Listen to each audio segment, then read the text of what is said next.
गुरु तत्व पर आस्थावान हम एवं उपदेश को मानव आ न मानी तो हम तेणु तुम हृदय पद्म हो कि आज्ञा चक्र हो मन को जो लगे पार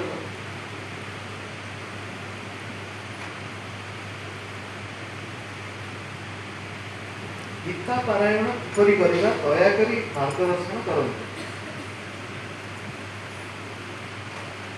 चैतन्य महाप्रभु पुरी आसिले पुरी आसी से दाक्षिणात्य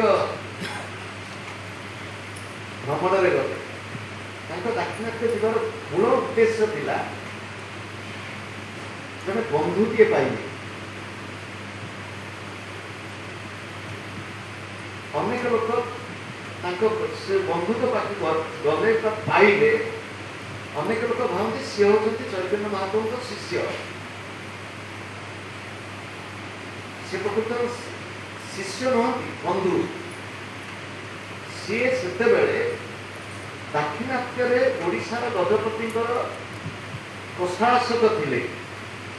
तांको नाम हूँ राय रामानंद पट्टनायक ये तांको संगे देखा करने राजमहेंद्र पर्यंत गले अर्थात 500 वर्ष 525 वर्ष तले ओडिशार सीमा राजमहेंद्र पर्यंत गोदावरी कूलवर्तन था जिते से गले से पटे गोटे मंदिर से देखिए गोटे लोक गीता पाठ कर गीता पाठ करते गीता बही से गीता बही धरती केमती उदाहरण स्वरूप मुझे धरी से एमती धरी धरिकी अनेक झर झर दूर चैतन्य महाप्रभु देखिए गोटे भाव अच्छे आखिर लुह झर सहजरे आखिर लुह झरे मैंने गोटे धुरंधर लोक अच्छे किए कहले ये मैंने सहजरे आखिर लुह झर कौन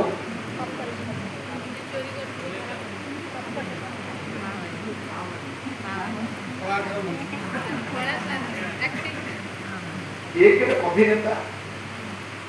गोटा छुआ परा आम बालाश्रम ये हूँ 2007 मसीहा पूज्य गुरुदेव शतवार्षिक कार्यक्रम कटक संध्या समय सांस्कृतिक कार्यक्रम से गोटे दिन बालाश्रम पिला किसी कर बालाश्रम से तृतीय वर्ष शिशु प्रारंभ प्रथम श्रेणी तो भाव से केटी बस 5-6 वर्षिया पिला विषय वस्तु हूँ रामायण आधारित से सीता को कांदा पड़े जो छुआटा सीता बोली कराला झीटे सी कहना कांदी सीता कहला तुम कांदी छोट छुआ कह कांदे रावण आसूची कि कौन कांदे कांदी सी से प्रकार अभ्यास बेले कांदे कल्पना कर कांदी पकेला मंच उपर मो चित्र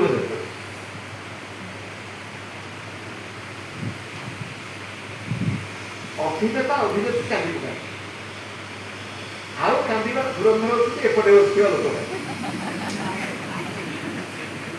चैतन्य महाप्रभु देखिए किए लोक बस कांदुची आखिर झर झर लुह धर सी आश्चर्य अनेक कौन धर देखिए गीता बही धरती थी बही तो अनेक से ओल्टा धरला बेले देखा अपेक्षा कले चैतन्य महाप्रभु गीता पाठ सरिया पद्धति कि संपर्क प्रकृति है गीता को रखिला मुंडिया बांधला चैतन्य महाप्रभु पचार भाई तुम कौन कर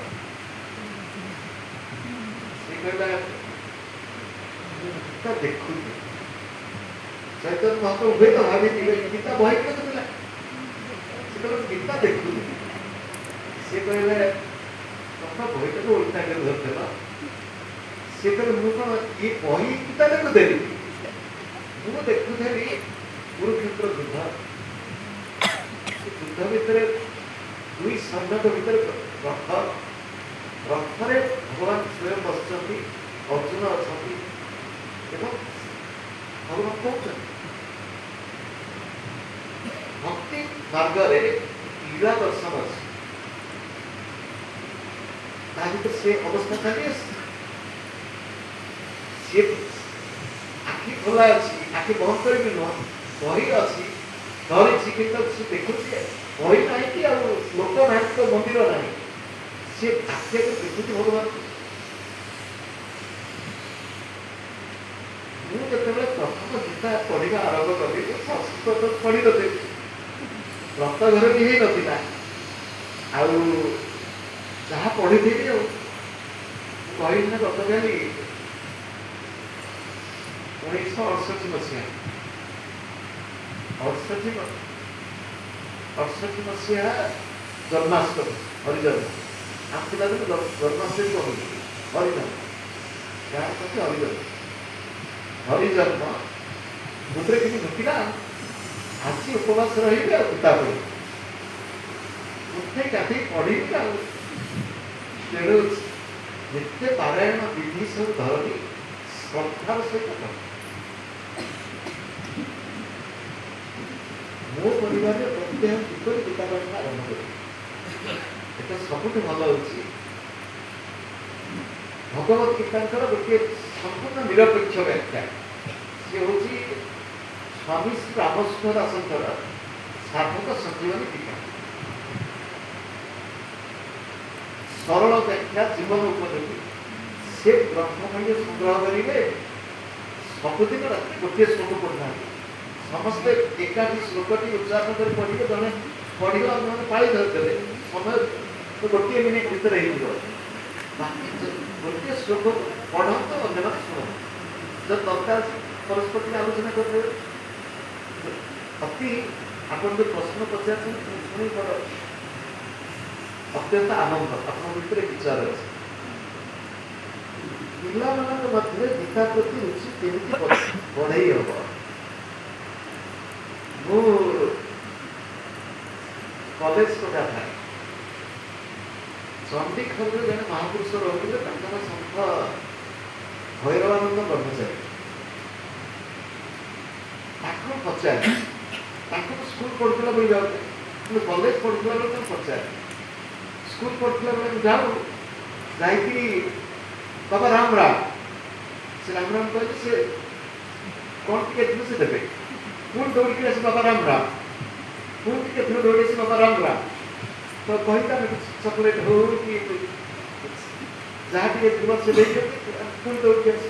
ତାଙ୍କୁ ପଚାରିଲେ, ବାବା ଆମେ ପିଲାକୁ ଦୌଡ଼ିକି ଆସି 15 ଥର ବାବା ରାମ ରାମ କହିକରି ଚକୋଲେଟ୍ ଟିକେ ପଡ଼ୁଥିଲା, ଆପଣ ତ କହନ୍ତି ତ ଦେଇଛି ତୁମେ କାହିଁ କହିଲେ, ବେଟା 15 ବାର ରାମ ରାମ ନିଆଯାଅ। ଛୋଟ ପିଲାଙ୍କୁ ଶ୍ରଦ୍ଧା ବଢ଼େଇବାର ବାଟ ହେଉଛି ଆସ ପଢ଼ିବା, ପଢ଼ିଲା ପରେ ପ୍ରସାଦ ମିଳିବ। ଘରେ ବି ଛୋଟ ପିଲା, ଆମେ ତ ପୂଜାକୁ ପ୍ରସାଦ କରୁଛୁ ନା, ଆପଣ ଯଦି ମନେ ଥିବ ଛୋଟ ପିଲା ସେ ପ୍ରସାଦ ପାଇବାକୁ ବସନ୍ତି ନା, ତେଣୁ